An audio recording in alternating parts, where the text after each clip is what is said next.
Et coucou tout le monde, on se retrouve aujourd'hui pour faire mon budget du mois de juin. Voilà, donc je l'ai préparé, il est tout prêt. Alors sachant que moi il me reste encore la semaine prochaine qui sera ma 5e du mois de mai, puisque j'étais partie sur 5 semaines, sachant que le premier est un mercredi et que moi j'ai ma paye aux alentours du 2-3. Donc on va dire vendredi la semaine prochaine.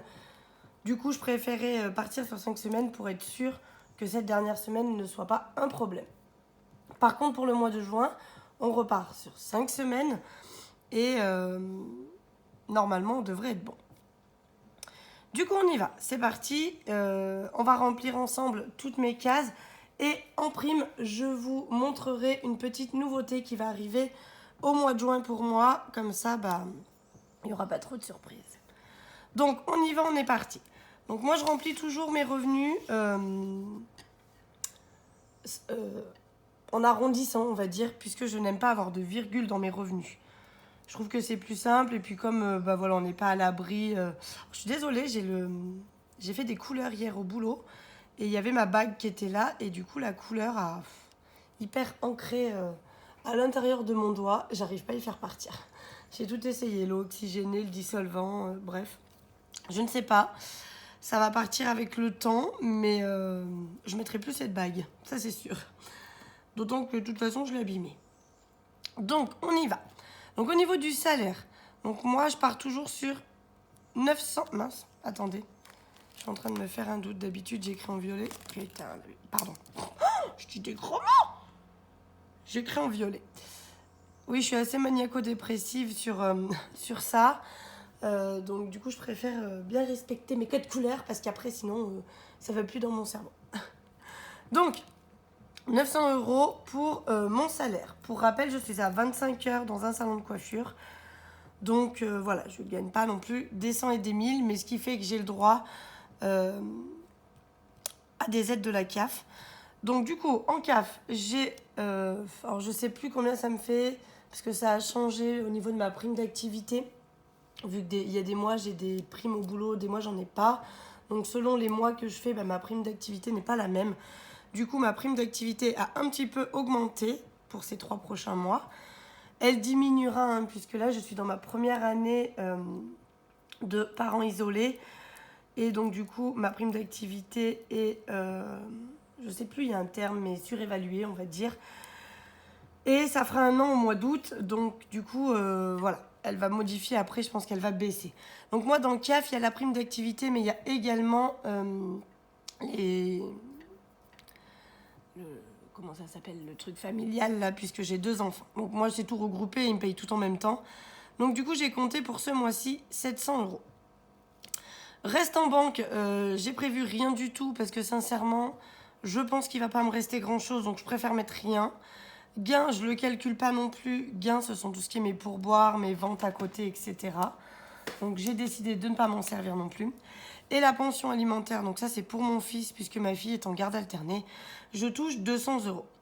Ce qui me fait un total de 1800 € de revenus. Voilà pour ça. Maintenant on va passer aux dépenses fixes. Donc les dépenses fixes c'est toujours à peu près pareil. J'ai MMA qui est mon assurance voiture, ma responsabilité civile et il y a un autre truc. Ah oui, l'assurance scolaire. Donc, en tout, j'en ai pour 75,40 €. SFR, j'ai laissé 51, mais à savoir que du coup, donc j'ai changé mon forfait, qui lui était de 51, je suis passée à 33.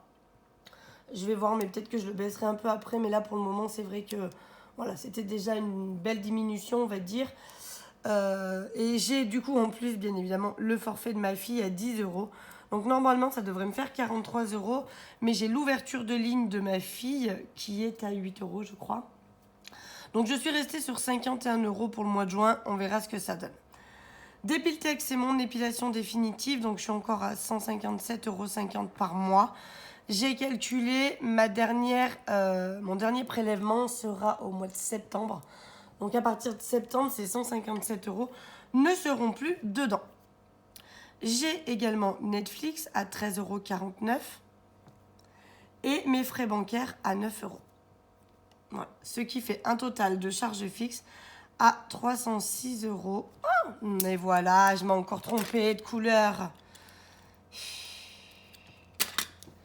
Ça m'énerve. Ça m'énerve. Je mets du blanc, je m'en fous. C'est en rose. Donc 306,39. Voilà pour les charges fixes. Je répète encore une fois parce que je pense que je vais encore avoir la question. Effectivement, dans mes charges fixes ou dans mes charges variables, vous ne trouverez ni loyer, ni eau, ni électricité, ni taxe foncière, ni taxe d'habitation, ni tout ça. Puisque, je le redis encore une fois, mais il y a des nouvelles personnes sur le groupe. Et donc vous allez vous poser la question de savoir pourquoi je n'ai pas tout ça. Tout simplement parce qu'à ma séparation, je suis retournée vivre chez mes parents. Et je reste vivre chez mes parents parce qu'en fait c'est une maison familiale avec deux appartements distincts dans la même maison. Donc un au rez-de-chaussée où il y a mes parents et un à l'étage où il y avait mon grand-père qui est rentré en EHPAD l'année dernière. Et donc j'ai pris sa place. Mais c'est une maison unique, donc il n'y a qu'une seule taxe d'habitation. Voilà. Et moi je suis logée gracieusement donc, par mes parents, ce qui fait que je ne paye rien. Hormis, je vais payer maintenant mon chauffage puisque je fais installer un poêle à granulés. D'où le fait que si vous avez suivi un peu mes vidéos, dans mes enveloppes épargne, j'ai une enveloppe chauffage qui va me servir à payer mes granulés pour le poêle. Mais en attendant, effectivement, vous ne trouverez ni loyer, ni quoi que ce soit. Et j'ai envie de dire, heureusement, parce que sinon, je ne sais pas comment je m'en sortirai. Alors, je pense que j'aurai plus de CAF puisque j'aurai forcément l'aide au logement. Que là évidemment je n'ai pas, puisque je ne paye pas de loyer. Mais voilà. Voilà un petit peu le pourquoi du comment. Vous ne trouverez ni loyer, ni quoi que ce soit dans mon budget. Ensuite, on va passer aux dépenses variables. Donc moi, les dépenses variables, j'ai la cantine des enfants. J'ai prévu pour... Donc, c'est mon budget du mois de juin. La cantine, je paye le mois de mai. D'accord ? Je paye ce que mes enfants auront mangé au mois de mai. Ce qui va se passer au mois de juin, ce sera à payer au mois de juillet, du coup. Et ça, c'est cool parce que du coup, pour les vacances, évidemment, cantine, j'aurai 0. Mais là, pour le mois de mai, donc j'ai calculé le nombre de fois où ils sont allés manger. Et normalement, j'en ai pour 45 euros. Sachant que l'année prochaine, ça va changer aussi puisque ma fille rentre au collège. Et qu'au collège, le repas est à 2 euros. Et que là, à l'école primaire, il est à 4,50 euros. Donc j'aurai toujours les 4,50 € des repas de mon fils, mais pour ma fille, du coup, ça va changer un peu. Au niveau de l'autoroute, j'ai prévu 50 €. Donc l'autoroute, je vous fais des petits rappels de ce que sont toutes mes cases. Pour aller moi au boulot, souvent, je prends l'autoroute. J'ai pas grand-chose, j'ai une petite portion d'autoroute que je peux prendre pour me gagner un petit peu de temps. Notamment quand je dépose les enfants à 8h30 à l'école et qu'il faut que je sois à 9h à plus de 30 km de l'école. Je prends cette petite partie d'autoroute ou même les soirs quand voilà, je suis partie un peu plus tard du boulot et que j'ai pas envie de passer ma vie sur la route. Je prends aussi cette petite parcelle d'autoroute qui est pour quand même à la maudite somme de 2,50 €, quelque chose comme ça, 2,40 €. Donc ça me fait vite un petit budget sur le mois. Donc je prévois 50 €. Généralement c'est un peu moins mais je préfère quand même partir là-dessus. Au niveau de l'essence, comme on est sur 4 semaines, je prévois 200 €. Normalement, je rentre à peu près dans mes clous maintenant au niveau de l'essence. Et au niveau de mes dépenses en carte bleue, je prévois également 200 €. Voilà. On est bon. Ce qui fait un total de 495 €. Alors, vous allez me dire, qu'est-ce que c'est tes dépenses en carte bleue? Alors, j'ai souvent des petites dépenses... je sais pas, qu'est-ce que je pourrais vous montrer, par exemple, dans le mois précédent? Oh là là. Qu'est-ce que j'ai payé? J'avais payé des vêtements parce que j'en avais pas assez dans mon enveloppe shopping. On est parti en week-end, j'ai dû mettre de l'essence dans ma voiture, donc les 50 € d'essence pour le voyage. Évidemment, il n'était pas prévu dans mon budget essence, donc pour moi ce serait une dépense en carte bleue. Qu'est-ce que j'ai d'autre? Le voyage scolaire de ma fille où il avait fallu faire un chèque de 20 € que son père m'avait donné 10 € en espèces. Bref, voilà, c'est une dépense qui n'était pas budgétisée non plus. Et là, c'est encore des vêtements et des chaussures pour les enfants. J'ai récupéré les 20 € que j'avais dans mon épargne shopping, mais je me rends compte qu'il faudrait que j'en mette vraiment plus parce qu'en général, ça dépense. Voilà, donc ça, c'est un exemple. Qu'est-ce que j'ai sur le mois d'avant en dépenses, par exemple, carte bleue, mes pneus, quand j'avais changé, il me restait encore 100 € à dépenser. Qu'est-ce que c'est ça? Oui, pour le voyage scolaire de ma fille, il a fait que j'achète un kawaii, c'était pas prévu. Je m'étais acheté moi-même des vêtements. Mon médecin, alors après c'est remboursé, hein. Amazon, je sais pas ce que j'avais payé, 24,99 €. Et là, par exemple, pour le mois de juin, qu'est-ce que je pourrais avoir? Je pourrais avoir le cadeau de mon chéri, qui n'est absolument pas budgétisé parce que j'avais pas du tout prévu d'avoir un chéri et qu'il soit né le même jour que moi, le même jour, non, le même mois que moi et le même mois que ma fille. J'ai mon beau-fils, du coup, son fils, qui est né aussi au mois de juin, donc je vais avoir un cadeau à faire pour lui. Donc, à savoir que pour l'année prochaine, hein, vu qu'apparemment c'est parti pour durer avec ce chéri, je vais me prévoir une enveloppe cadeau pour tous les deux. Mais, voilà, pour le mois de juin, ça risque d'être prévu, du coup, dans mes dépenses CB. Ensuite, on va remplir donc, mes épargnes en banque. C'est très simple, il y en a deux. Il y a ma fille et mon fils, donc je leur place 10 € par mois. Pour le moment, je ne peux pas faire plus que ça. Donc, je leur place 10 € par mois. Et c'est virtuel, c'est en banque, hein. Ils ont un livret chacun à leur nom.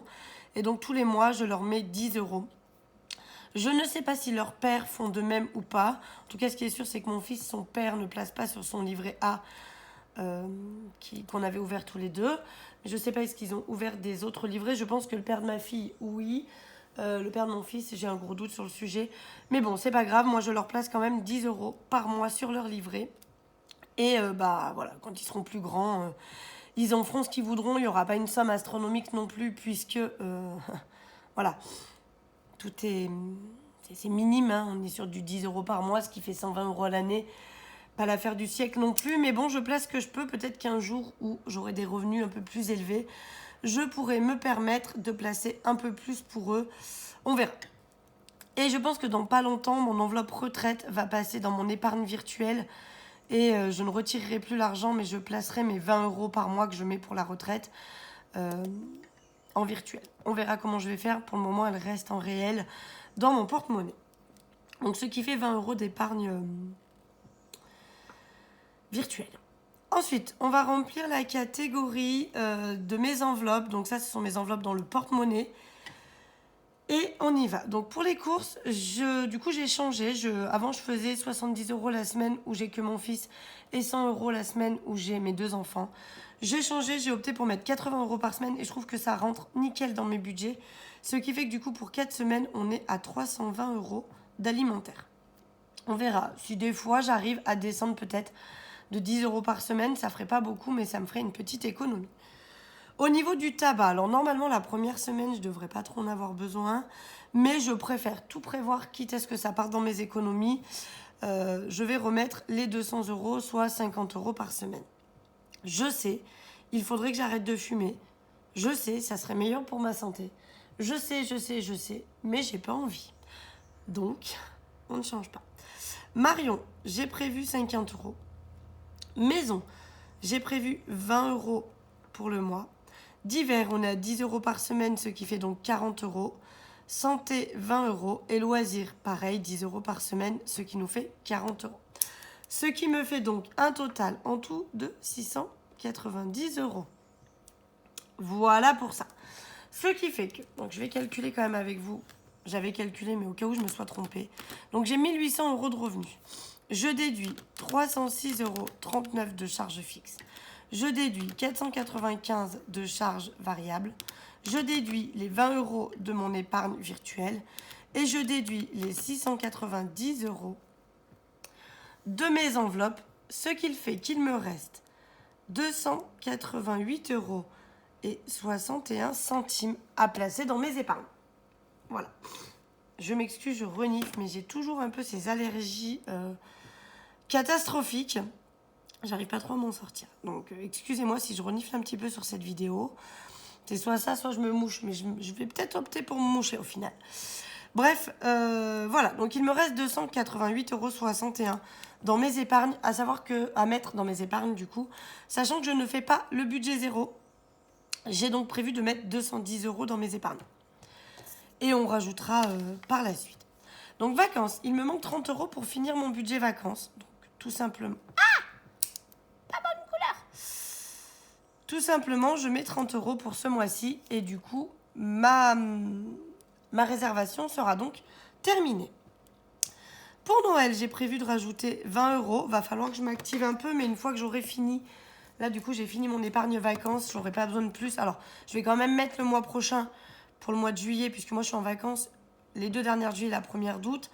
Donc, je vais quand même mettre pour le mois de juillet encore peut-être 20 ou 30 € le mois prochain. Mais après, je remettrai mes petits et je mettrai plus gros pour Noël afin de pouvoir augmenter. École, j'ai quand même prévu de remettre 10 €. Marion, eh bien, c'est mon anniversaire. Je me suis acheté des chaussures. Enfin, bref. Je ne rajoute rien. Je commencerai à rajouter pareil pour le prochain mois. Ma fille, je rajoute rien non plus puisque son anniversaire, voilà. Il est techniquement au mois de juin. J'ai déjà acheté son cadeau puisqu'elle est née le 1er juin, donc la semaine prochaine, qui fait encore partie de mon mois de mai. Mais du coup, je ne recommence pas tout de suite son enveloppe. Je la recommencerai un petit peu plus tard. Mon fils, par contre, lui, je lui mets 20 € puisque son anniversaire est au mois d'octobre. Donc, il va falloir que je remplisse ça. Mes parents, pareil, je ne remets rien encore. Shopping, j'ai décidé de remettre 20 € parce qu'il va y avoir les soldes au mois de juillet. Donc, si je pouvais avoir 40 ou 50 balles, ça serait peut-être pas mal. Maison. Maison, c'est pour la déco et tout ça. Donc, je l'ai vidé la dernière fois si vous avez suivi, mais je vais remettre 10 €. Pour mon chauffage, je mets 20 €. Secours, je mets 20 €. Santé, je mets 20 €. Voiture, je mets 20 €. Et retraite, je mets 20 €. Donc, à savoir que ça, ce sont mes épargnes à long terme. Alors, hormis chauffage, puisque ça va être dépensé chaque année, mais secours, santé, voiture et retraite, ce sont des épargnes qui n'ont pas prévu d'être vidées chaque année et qui, du coup, sont mes épargnes à long terme et je mets toujours 20 € par mois dedans. Ce qui fait que si je ne me trompe pas, 30 € plus 20, plus 10, plus 20, plus 20, plus 10, plus 20, plus 20, plus 20, plus 20, plus 20, on est bien en tout à 210 €. Voilà. Ce qu'il fait, si mon calcul est bon, qu'il me reste donc 78,61 €. Si je dépense tout ça, c'est ce qu'il devrait me rester. Mais je vais toucher un petit peu plus de salaire puisque j'ai arrondi à l'inférieur. Donc, je devrais avoir un peu plus. Au niveau de mes charges fixes, je ne devrais pas être trop mauvaise. Au niveau de mes dépenses variables, hormis peut-être l'essence, où je vais pouvoir faire une économie, mais à mon avis, la CB, ça va exploser. Je vais dépenser un peu plus. Mais souvent, dans mes enveloppes, vous voyez bien que chaque fin de semaine, il me reste de l'argent. Donc, je ne vais pas dépenser, à mon avis, les 690 €. Je devrais faire une petite économie. Après ça et ça, non, ça va être vraiment les montants indiqués. Mais du coup, il devrait quand même, au final, me rester un petit peu plus. Voilà pour ça. Donc, mon budget, il est prévu. Si je respecte le budget, que je dépense vraiment dans chaque catégorie la somme prévue, eh bien, il devrait me rester 78,61 €. Je pense qu'il m'en restera un petit peu plus. Mais bon, on verra ça. Sachant que j'ai décidé. J'ai changé mes défis. Alors, je vais terminer le mois. Vous savez, mes défis, c'est ça.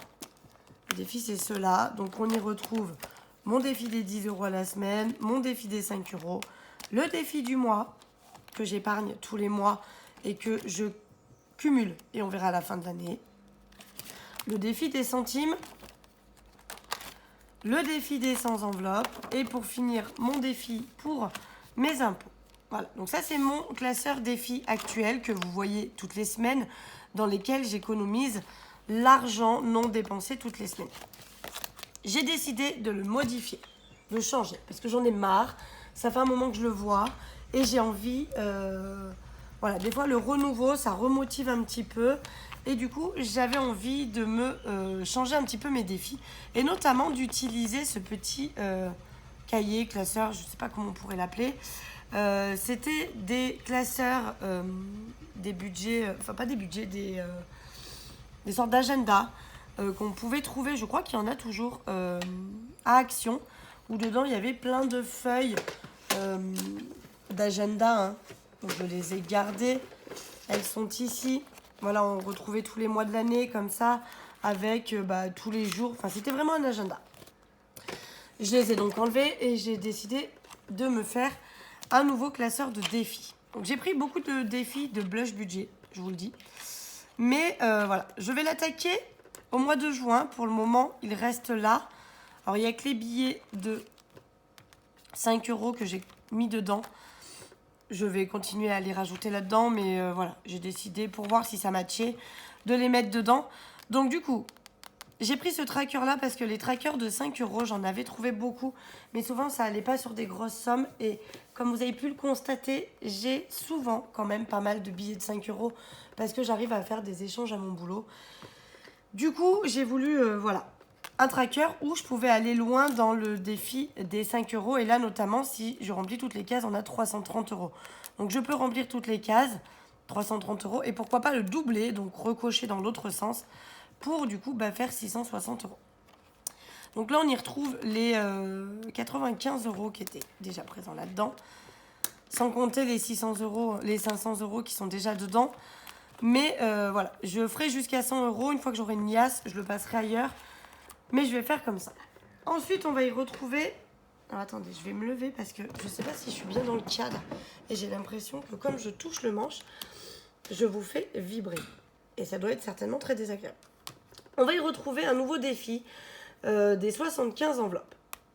Je me tâte encore à le faire parce que c'est vrai que le défi des 100 enveloppes me convient bien parce qu'il y a les petites sommes, les 1, 2, 3 et 4 € que je peux mettre en pièces et après transformer en billets, que sur celui-ci il n'y a pas parce que le minimum c'est 5 €. Donc c'est forcément des billets. Mais j'ai pas toujours des billets à mettre dedans, des fois c'est des pièces. Donc je sais pas, je vais voir si je le fais en plus ou si je le remplace du défi des 100 enveloppes. Je vais voir. Mais à mon avis, je vais peut-être le mettre en attente celui-ci et remettre le défi des 100 enveloppes là à l'intérieur de celui-ci et le continuer du coup. Donc j'ai fait des petites pochettes plastiques comme ça pour mettre les sous puisque je savais pas trop comment faire avec mes enveloppes zip. Je crée des petites pochettes plastiques, mais alors d'une simplicité sans nom. Il n'y a pas de déco, il n'y a pas de paillettes d'or ou quoi que ce soit. Je vais juste coller une étiquette pour savoir à quoi elle correspond, mais voilà, rien de bien foufou. Ensuite, on va y retrouver le défi d'or. Donc c'est le défi des centimes, mais sans les petits centimes, puisque j'ai décidé de les enlever, ça m'énerve.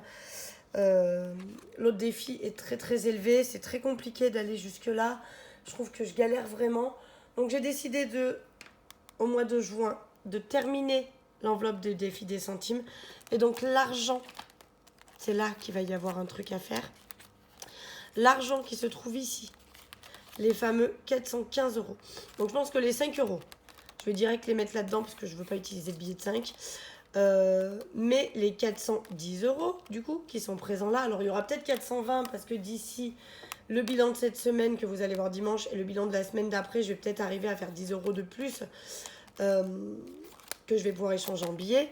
Mais du coup, je vais le clôturer et je vais repartir à 0 en mettant déjà le billet de 5 € du coup à l'intérieur. Mais je vais repartir à 0 pour le mois de juin sur le défi d'or. Et comme je suis un peu ric-rac ces derniers temps, je vais pas vous mentir, avec les travaux de la maison, voilà, avec les dépenses un petit peu non prévues, j'ai décidé de récupérer les 400 € qui sont à l'intérieur de mon budget et de les mettre du coup à la fin du mois dans gain, tout simplement.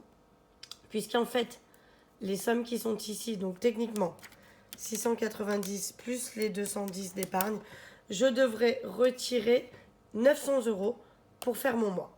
Ce que je vais faire du coup, c'est que des 900 €, je vais enlever, on va compter 410 pour le moment, mais je vais enlever les 410 que je ne retirerai pas, que je laisserai sur mon compte.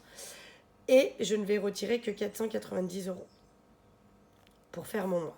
Ce qui fait que du coup, on est d'accord qu'à la fin, il va me rester beaucoup plus.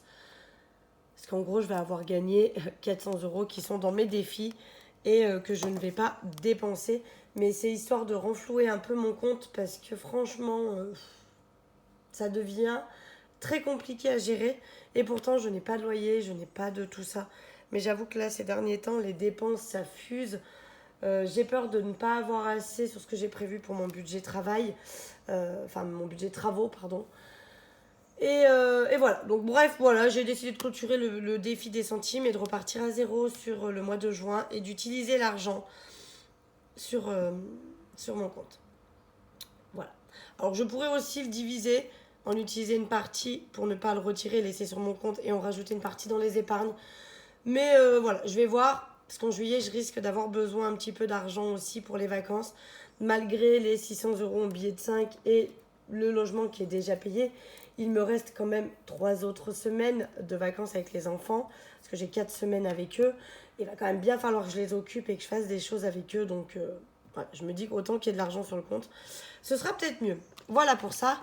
Ensuite, le défi des 10 € que vous savez par semaine va être toujours effectif, mais il passe dans ce format-là. Donc une espèce de petit serpent où chaque case est à 10 € et du coup, une fois que j'aurai fini, j'aurai 500 €. Est-ce que je vais y arriver? Déjà, les 200 €, j'y suis jamais arrivée. J'ai été obligée de piocher dedans à chaque fois. Mais voilà, j'ai changé le tracker. Je me suis dit, allez, ce sera plus ludique. Et ce sera pas mal. Je vais garder également mon tracker pour les impôts. Une fois qu'il sera fini, je passerai à un défi Tineco. Donc ça, c'est moi qui l'ai fabriqué. J'ai regardé sur Internet, il fait à peu près 340 € pour l'avoir. Donc je me suis fabriqué, je vais vous le montrer un peu, parce que je pense que vous n'allez pas voir, mais voilà, j'ai mis des petits aspirateurs avec des petites sommes à l'intérieur. Voilà, il y a un petit peu de tout. Donc ça, c'est moi qui l'ai fabriqué. Vous voyez qu'il est dans le même format et le même modèle que mes enveloppes épargne. C'est la même chose. J'ai juste modifié les cases. Et du coup, voilà, je le ferai en mode défi. Alors d'abord, je vais finir mon défi des impôts parce que très important, il me faut mes 200 € pour mes impôts. Mais voilà, je vais finir en mode défi pour mon Tineco par la suite. Et puis, je ferai d'autres défis. Je reprendrai l'autre feuille défi. Je ferai d'autres défis par la suite pour d'autres objets que j'ai besoin de m'acheter, mais que c'est occasionnel. Je n'aurai pas besoin d'acheter un Tineco toutes les années, ni de payer mes impôts, puisque normalement, je n'en paye pas. Voilà un petit peu la petite nouveauté au niveau de mes défis. Il y a juste l'histoire des 100 enveloppes ou des 75 enveloppes. Je ne sais pas trop comment je vais faire. Est-ce que je me base sur les 75 enveloppes ou est-ce que je remets mon enveloppe, mon défi sans enveloppe? Je ne sais pas. Je vais encore y réfléchir un peu. J'ai encore la semaine prochaine pour choisir ça. Mais voilà, j'ai décidé de changer et mon classeur et mes enveloppes et tout pour redonner un petit coup de peps à tout ça et me remotiver un petit peu parce que, voilà, mine de rien, on va pas se mentir, mais quand on est dans une routine, c'est vrai que le système des enveloppes, il faut être régulier, il faut être méthodique, il faut être concentré. Et il y a des fois où effectivement, le moral est en baisse parce que les finances sont un petit peu en baisse aussi. Enfin voilà. Il y a des fois, c'est plus compliqué que d'autres. Alors, je ne le montre pas toujours, mais voilà, financièrement, c'est pas très simple quand on est maman solo de devoir gérer. Les enfants veulent quand même voilà, un petit peu des jouets dans le mois, etc. On ne peut pas forcément toujours répondre à leurs requêtes, etc. J'aimerais pourtant pouvoir leur offrir tout ce qu'ils veulent. Mais financièrement, en étant seule, c'est assez compliqué. J'ai quand même la chance, comme vous avez pu le constater, que je n'ai ni loyer, ni... voilà, j'ai des charges qui ne sont pas celles de tout le monde. Ce qui est un gros avantage, mais il n'empêche que, 1800 €... Voilà, si on veut pouvoir faire plaisir pendant les vacances, si on veut pouvoir partir en vacances, si on veut pouvoir faire des beaux cadeaux aux anniversaires et à Noël, ça demande quand même une gestion particulière. Et on va pas se mentir, mais 1800 € pour vivre seul, avec 2 enfants, ça reste une somme pas énorme.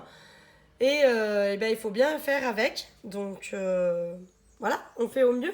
Et du coup, des fois, quand il y a des morales de baisse, de pouvoir se fabriquer des nouveaux petits objets, ça donne envie de réépargner, de réutiliser tout ça, et ça fait du bien au moral. Enfin bref, allez, je vous embête pas plus. On a vu du coup mon budget pour le mois de juin qui est prêt. Il n'y aura plus qu'à aller retirer du coup plus que 490, voire peut-être 480 si d'ici les 2 dernières semaines j'arrive à épargner encore 10 € dans mon défi des centimes avant de le clôturer. Mais voilà, je pense que ce mois-ci va être un bon mois et ça fera du bien au moral. En attendant, je vous fais des gros bisous. J'espère que la vidéo vous a plu. N'hésitez pas à liker, à vous abonner, etc. etc. À partager avec vos amis, hein, si jamais il y en a d'autres que ça intéresse, le système des budgets. À partager ma chaîne, ce sera avec plaisir que je recevrai tout le monde. Évidemment, les vidéos sont pour tout le monde et dans un but d'aider tout le monde et aussi. C'est pour ça que je ne cache rien, je suis transparente sur tous mes montants, je n'ai absolument rien à cacher. Je gagne pas des 100 et des 1000, donc voilà. Enfin bref, en attendant, moi je vous fais des gros bisous. Je vous souhaite j'espère que votre semaine se passe bien. Et puis je vous dis à dimanche pour faire le bilan de la 4e semaine et le remplissage de la 5e semaine pour moi. Bisous bisous, à très vite.